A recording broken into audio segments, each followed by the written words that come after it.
for today's videos.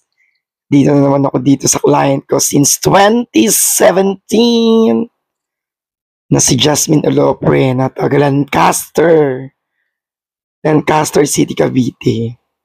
Yan yung before niya. Laging recruit lang naman ang ginagawa ko sa kanya kasi yun nga, magmula nireban ko siya, yan na. Nag-a-apply na ako ng number 1.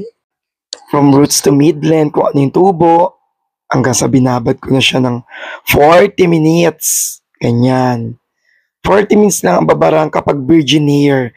Ibig sabihin, virgin hair yung buhok niya, yung roots to midland virgin hair. Yan. After that, nabanlawang ko na. Tapos, diyan ko yan chinecheck. Bago ko yan i-blower kasi chinecheck ko yan dyan siya. Chinecheck ko ng ng basa. Ganun ako mag-check. Actually, na-check ko na siya sa number 1, tapos nabalawang ko na, chinecheck ko pa rin, double check lang ako dyan.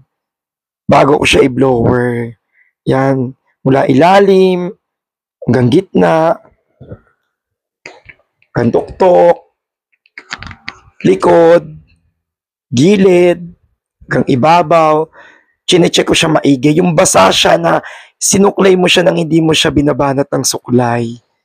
Na banayad lang ang pagsusuklay mo. Tapos pag straight na, okay na. After nyan, i-blower ko na siya. Yan na. Yan, blower lang ng blower lang. Sige, mami aswang, blower lang ng blower.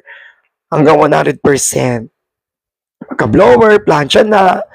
At besides mga mimi aswang, ang mga regrowth na niriban, kapag may previous rebanded na straight yung pagka-previous rebanded, ang pinaplansya lang dyan kung nilagay mong number 1 na pang-reband. Ha? Yung roots to midland lang, kung hanggang saan lang yung kulot, kung hanggang saan lang nalagyan ng pang-reband, hanggang dun lang mo lang bibiritin ng plansya. Hindi mo pwedeng plansyahin ang pinaka-previous. Pwede man, dadaanan mo lang siya. Ganun lang. Pero kung dadaanan mo lang siya ng isang pasada, hindi birit na birit. Padaan lang. Ganun lang. Tapos pagkatapos yan, plancha lang ng plancha. Yan. Hagod lang ng hagod. Si Mimi Aswang. Ganyan. At pagkatapos niyan kasi pahinga yan ng 10 minutes. Pagkatapos planchain, papahingay mo lang siya ng 10 minutes.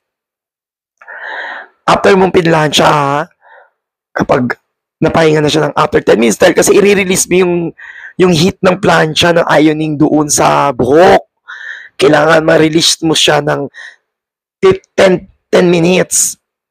10 to 15 minutes. Pag na-release mo na yun, pwede mo na siya apply ng number 2. Ngayon, na-apply ko siya ng number 2. 10 minutes lang din kasi ang pag-apply ng number 2.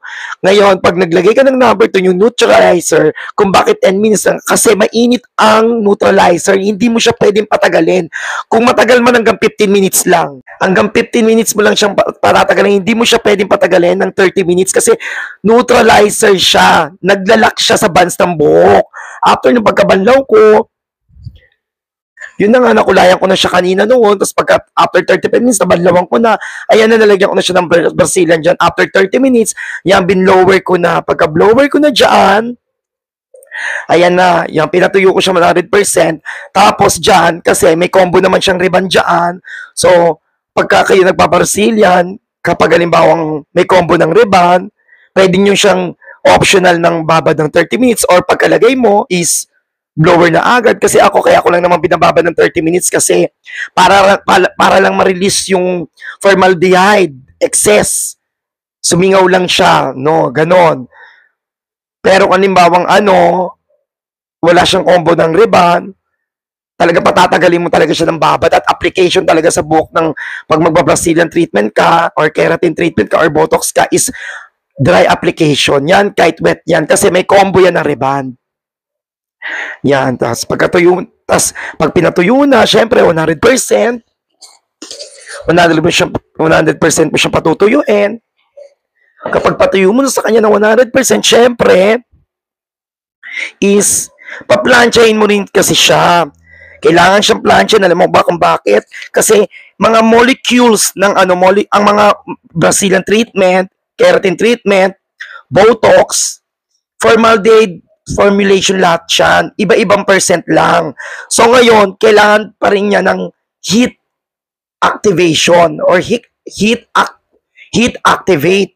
So, ang mag-activate dyan, doon sa molecules, yung pagpaplansya or ironing.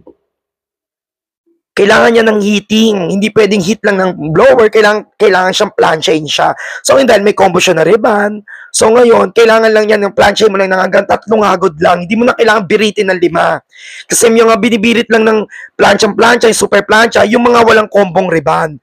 Yun talaga, kailangan talaga ng super heat activated noon or activation noon. So ngayon, pag may kombong ribbon, hanggang dyan lang talaga siya. Hanggang 3, pwede na kasi na soften bands mo na siya sa number 1, nalock mo na siya ng neutralizer, permanent na yun. So ngayon, yung Brazilian, siya na lang yung nagse-secondary repair treatment doon sa pagpaprocess mo na pang-ribbon na galing doon sa chemicals. So ngayon, chemicals man ng Brazilian which is repairing treatment siya. Ganon. Hanggang 3 agod lang. Pero, hindi porke 3 agod lang, kakapalan mo na or kakapalan mo na ang sectioning ng pagpaplansya. Kaya paper thin pa rin. Ganon yun. Ganon lang ang pagpaplansya. Hindi mo pwedeng laging parang minamadali. Okay lang yung parang minamadali mo 3 agod. Basta paper thin, tapos, kasi may combo ng ribbon yan. After that, ayan na. Pwede, actually, ayan na siya. Yan ang finished product ni Jasmine Elopre. Thank you, Seswang, for trusting me since 2017 hanggang ngayon until now. You've been such a loyal to me from Lancaster City, Cavite. Arigato.